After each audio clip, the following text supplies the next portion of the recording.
नमस्कार, SPD news में आपका स्वागत है। पेश है आज 23 जुलाई 2026 गुरुवार शाम 7:15 राजस्थान की बड़ी खबरें। राजस्थान में आगामी पंचायत और निकाय चुनावों से पहले निर्वाचन विभाग ने बाहुबली और प्रभावशाली व्यक्तियों के असर वाले मतदान केंद्रों पर विशेष नजर रखने की तैयारी शुरू कर दी है।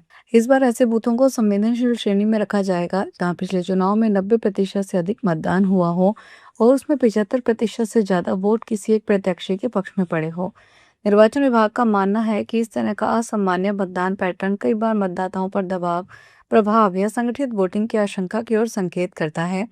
ऐसे मतदान केंद्रों की अलग से समीक्षा कर वहां अतिरिक्त सुरक्षा व्यवस्था की जाएगी।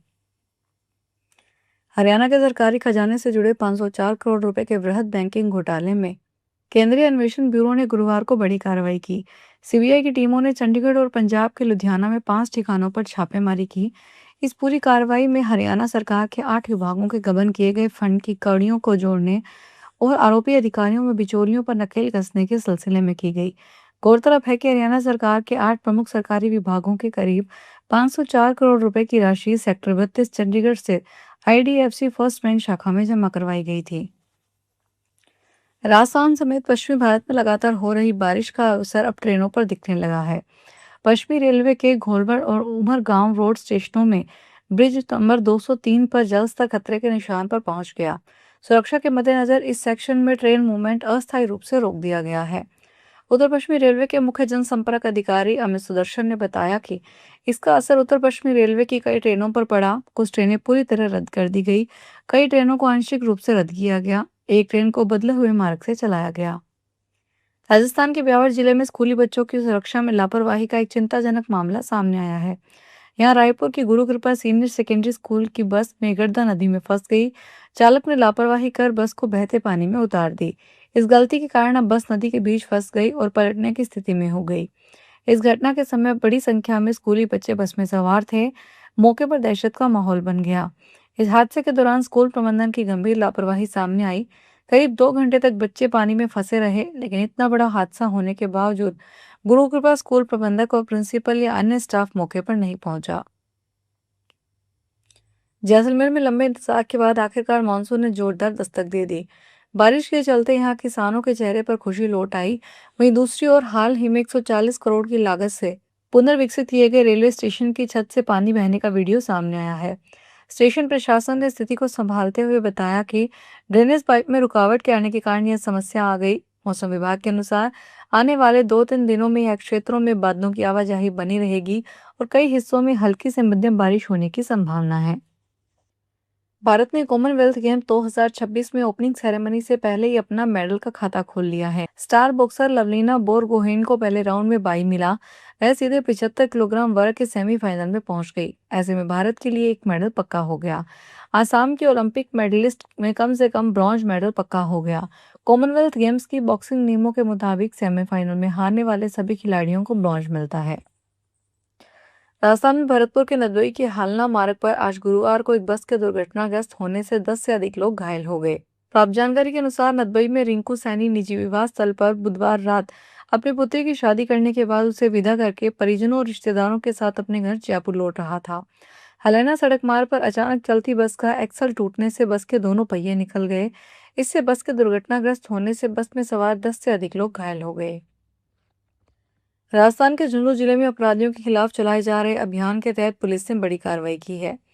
वहां एक गांव में एक ब्लड डोनेशन कैंप लगा था जिसमें एक हिस्ट्री शीटर और हार्डकोर अपराधी नितेश उर्फ ब्लैकिया अपने साथियों के साथ शरीक होने पहुंचा था। पुलिस को इसकी सूचना मिली, जिसके बाद 3 थानों की पुलिस कैंप में पहुंच गई। पुलिस को देखते ही कैंप में खलबली मच गई। डीएसटी, क्यूआरटी, मुकुंदगढ़, मंडावा और नवलगढ़ थाना पुलिस की संयुक्त कार्रवाई में 15 लग्जरी वाहन जब्त किए गए, साथ ही 10 आरोपियों को गिरफ्तार किया गया। हालांकि कार्रवाई के दौरान नितेश उर्फ ब्लैकिया सहित कुछ आरोपी खेतों के रास्ते फरार हो गए, जिनकी तलाश जारी है। आना सागर झील की बदहाली, गंदगी और मछलियों की मौत के विरोध में आज अजमेर शहर में बंद है। बंद शहर कांग्रेस के आह्वान पर किया गया। बंद में प्राइवेट स्कूल और कॉलेजों में भी छुट्टी करवाई गई। दुकान और होटल बंद है। दरगाह के पास फूलों की दुकानें खुली हैं। रेलवे स्टेशन के बाहर सवारी ले जा रहे ई रिक्शा को रोककर भी सवारियां उतार दी गई। कचहरी रोड पर बैंक भी बंद करवाए गए। वहीं पेट्रोल पंप पर नारेबाजी कर हंगामा किया गया। दरगाह में जियारत करने के लिए रोजाना लाखों जायरीन दरगाह जियारत करने के लिए पहुंचते हैं। बांसवाड़ा जिले के उदयपुर रोड स्थित जाना मेडी क्षेत्र में असज गुरुवार तड़के बिजली गिरने से एक किसान की दो भैंसों की मौत हो गई। इस घटना से पीड़ित किसान को भारी आर्थिक नुकसान उठाना पड़ा। जानकारी के मुताबिक गुरुवार सुबह करीब 4 से 5 बजे के बीच जिले के विभिन्न इलाकों में तेज गर्जन और चमक के साथ बारिश और आकाशीय बिजली गिरने की घटनाएं हुई। इसी दौरान जानामेड़ी गांव में खेत के पास पेड़ से बंधी दो भैंसें अचानक आकाशीय बिजली की चपेट में आ गई। बिजली का झटका इतना तेज था कि दोनों भैंसों की मौके पर ही दर्दनाक मौत हो गई।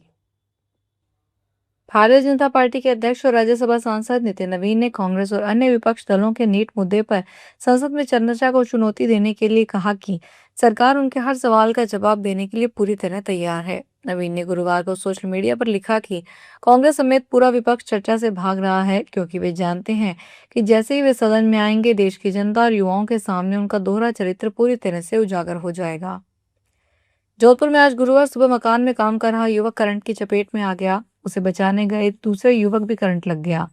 दोनों को हॉस्पिटल ले जाया गया। मामला शहर के प्रतापगढ़ स्थित संजय सी कॉलोनी की गली नंबर 2 का है। घटना की सूचना मिलते ही सरदारपुरा डिस्कॉम की टीमें मौके पर पहुंची और सप्लाई बंद की। एएन तन्मय भाटी ने बताया कि रोड लाइटों की तारों की वजह से करंट फैला था, इसे सही करवाया जा रहा है।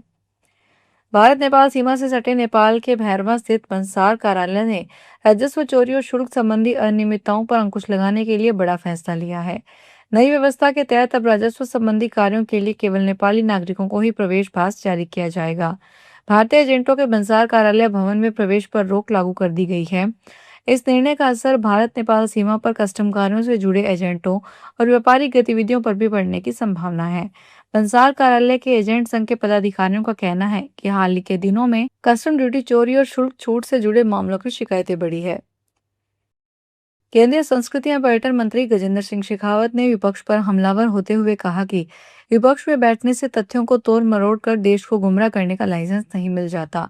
श्री शेखावत ने सोशल मीडिया पर एक पोस्ट में कहा कि विपक्ष के नेता को क्या यह सत्य नहीं पता कि कांग्रेस ने ही पेपर लीक की समस्या को पनपाया और अपनी जड़ों को गहरा किया। राजस्थान में अशोक गहलोत सरकार के दौरान लगातार सामने आए पेपर लीक के प्रकरण इस विफलता की खुली गवाही है। धर्मनगरी सीकर के लिए आज गुरुवार का दिन अत्यंत ऐतिहासिक, भावुक और भक्तिमय रहा। आचार्य धर्म सागर जी महाराज के सुयोग्य शिष्य आचार्य वर्धमान सागर जी महाराज का 39 वर्षों के लंबे अंतराल के बाद अपने गुरुदेव की समाधि स्थल पर सत्संग चातुर्मास हेतु भव्य मंगल प्रवेश हुआ। इस पावन अवसर पर समूचा जैन समाज श्रद्धा और उल्लास से सरोबार नजर आया। सकल जैन समाज के विवेक पटौदी ने बताया कि यह क्षण पूरे समाज के लिए बेहद खास है। वर्ष 1986 में आचार्य वर्धमान सागर जी अपने गुरुदेव धर्म शिरोमणि आचार्य धर्म सागर जी महाराज के स्वास्थ्य लाभ हेतु लगभग 5 महीने सीकर में विराजे थे। फिलहाल इस बुलेटिन में इतना ही, फिर हाजिर होंगे बड़ी खबरों के साथ।